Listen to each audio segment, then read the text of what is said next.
First story. OP's idiot fiance broke up with her and ruined his life. Last week, my 27F fiance 29M, we'll call him Mason, broke up with me because I told him that I didn't want to leave my job and move across the country so he could be a streamer. I make very good money here in Minneapolis, my family is here, and I love the scenery of the area outside the city, of course. My ex was basically a stay-at-home boyfriend. He worked only 20 hours a week as a barista at Starbucks, which is literally a 5-minute walk from our apartment. I work as a NICU nurse, and I make good money, so I was never worried about our finances.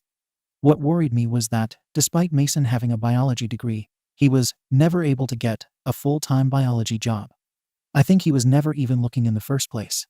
I told Mason that I would be happy to help him pay for the master's or PhD program he was supposedly interested in doing. But he never put in the work to do any research into it or apply. Instead, he was obsessed with the idea of becoming a streamer and moving to LA. But Mason never had time to stream or work on building a social media presence. He has literally 2 followers on Twitch, and the last time he streamed was a year ago. I paid for everything. The apartment, our groceries, his medication, his pet fish, all of our dates that I always planned. But despite working crazy hours, I was always the one grocery shopping on my way home, cleaning the dishes, cooking, and doing laundry. The only thing he would do consistently was clean his fish tank and turn on the Roomba. But sure, I'm the problem when I tell him to stop piling the trash up 12 over the edge of the bin and actually take it out. And I'm the problem when I tell him that I'm not going to leave my job and pay for us to move to LA and leave my entire family behind, when he's literally done nothing to make his own aspirations come true. Dude sits at home for 50 hours a week in his underwear, eating Takis and playing video games that he isn't even streaming, and expects me to cook dinner as soon as I get home from the hospital. So we had a fight, and he broke up with me. Genius move. So I canceled the lease on my apartment, and I'm staying with my sister while I go house hunting and delete every trace of that idiot from my life. He's tried calling and texting me, but I'm done with his leeching. I just wish other people could see through his carefully crafted lies, because I have lost 2 friends who are just eating up his sob story. I can't believe I'm such a mean girlfriend who won't be my man's mommy. TLDR. My fiancé unalive his golden goose over a trash bag and a non-existent streaming career. Relevant comments. Deleted. Wow, you're such an amazing woman to have supported this man so much financially. You deserve someone way better.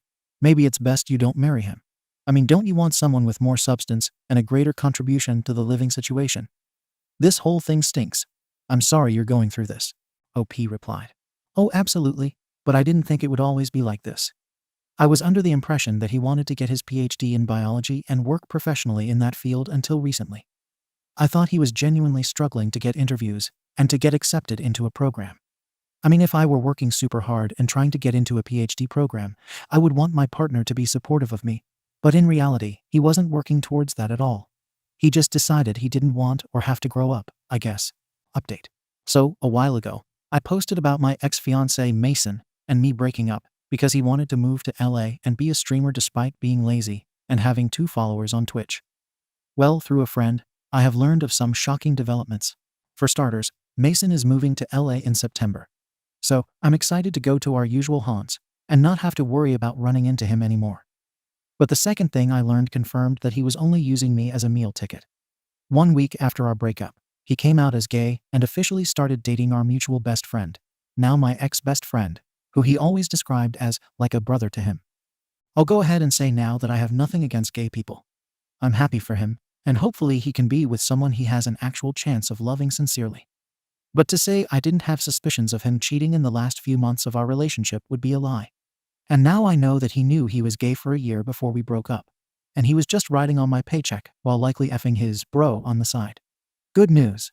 My STD tests all came back clean, though we hadn't had sex in several months before our breakup. Truthfully, I hope Mason can find peace and find what will motivate him. But it stinks that all of the struggle and strife of the last year could have been avoided if he had just been honest about his sexuality and actually stepped up to the plate and took responsibility for his own finances, instead of expecting to be handed life on a silver platter. As for myself, I am closing on a house next week. I've joined a local tennis league, and I have started dating again, just enjoying myself and seeing what is out there. The house I'm buying will need a few renovations, which I'm excited about doing myself. Life is good, but weird sometimes. Second story. OP is breaking up with her boyfriend over milk. I live with my boyfriend.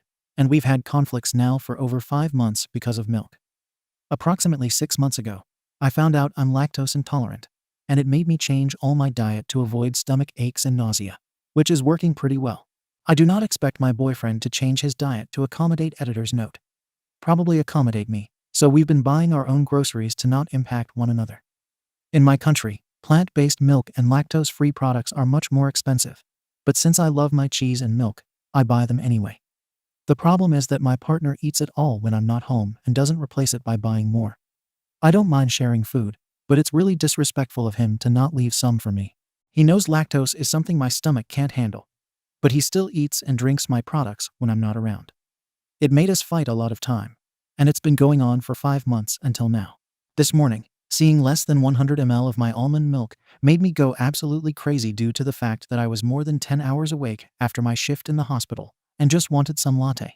He keeps saying it is not a big deal, but the fact that he chooses to consume my stuff and refuses to admit his mistakes makes it unbearable. How my boyfriend treats me is absolutely outrageous, and it made me see that he doesn't treat me as an equal due to how much disrespect I've been enduring. I can't take it anymore. Edit. I bought a plane ticket to return home to my parents. My boyfriend's soon-to-be ex thinks we are okay since I've been quiet since he yelled at me, saying I was overreacting. I've sent a message to my boss, and she said it's fine for me to work online. Edit 2. I was thinking about writing a letter to my boyfriend, since this was my first relationship. Dear BF, I am leaving a 5-year relationship that was full of red people whom I couldn't see due to my rose-tinted glasses. My favorite nickname that you gave me was Doll, but now it makes me want to puke. The naive old me thought it was because you loved my dark hair and my love for pink. But now looking back, maybe it was because of how dumb I looked just to please you by obeying every single word like a spell. I know deep in my heart, you will blame me for the breakup, or maybe the milk. None of these were the issue. You are the problem. Every time you disrespected me by consuming my almond milk, it was like someone slowly plucking petals, because every single act of disregard made my love for you unalive. Honestly, this fate couldn't be prevented. We know where we are in each other's hearts. The only mistake was making you the priority when I clearly wasn't. Thank you for being my first, but unfortunately, you won't be my last. Goodbye. Update. Yesterday was a bit chaotic, so I didn't have the chance to log on to Reddit. While my ex was in college, me and my 4 friends packed everything I bought over the years. The only things I left behind were our engagement ring, photos, and the house keys. I left the heavy and big stuff at my friend's house, and she will be shipping it to my parents' home, God bless her. I arrived during the night in my home city, and my phone wasn't even on, so for several hours, peace was there for me. No more screaming, no more disrespect, and no more stolen milk. Today, when I finally turned on my phone, there were more than 74 calls from him. The messages ranged from begging me to come home and talk it out to threatening to expose my naked pics, tell everyone about my ADHD, find me, and make me regret it. I am quite afraid of it. So I showed my parents these texts. We are planning to spend several days at our beach home in another state until it is safe and we get a police report. I don't know what will happen after I file a report since in our country, Brazil, the police are a failure. Update. Hi, it's me again. And today I'm going to give you all some bad news. In my last update, I told you all about traveling to my beach house in Bahia, and it saved my life. Here is awesome. I missed being sun-kissed and having so much fun at the beach. As I mentioned before, traveling to my family's beach house was what kept my life going since my ex-boyfriend wanted to fulfill his promise of bringing me home at whatever cost. Before leaving, I told the building administration that my ex is not allowed to enter the condominium since he's a threat. This morning, my parents received a call from the doorman saying they called the police because my ex-boyfriend showed up and tried to find me. He was able to enter since I forgot to delete his Face ID, but unfortunately, this monster was stopped at the reception. At first, he tried to talk to the staff, saying it was all a misunderstanding and we're back together, but they asked for proof, and this idiot couldn't even provide for it. He became very violent and tried to attack the staff, so they called the police. When they started searching for him and his bag, they found a pair of knives, gloves, and plastic bags. Now he's in preventive detention. I am still shaken up at the possibility of me being murdered by him, so this will be my final update since we will be suing him. The fact that it was all caused by milk is really shocking, because it made me see that the man I almost married is a monster. Thank you all for the support and advice. I don't know why my comments aren't showing up, but I want to say I'm really grateful for everything. Edit. To those who are harassing me at my DMs demanding proof, I have only a thing to say. I don't care what you think. For the sake of my privacy, there won't be any information about the condo, the CCTV footage, or anything else. This is confidential information. I am a victim. Stop harassing me for proof. I think the only way for you all to believe is if I have been really murdered and have my face on the news. Please stop and leave me alone. OP's comment. I will try to make some updates. I think this will be my personal journey of healing. Edit. OP commented on this best of Redditor updates. Hi, I am the OP, and thank you for posting about my story. Hopefully, it will be a warning to other girls. I can't update about the legal stuff here, but now I'm really well. My mind still tells me about what would have happened if we really married him. Our wedding was scheduled for the beginning of 2024, and how dangerous it would have been to me. Ladies, stay safe, and please seek help if needed.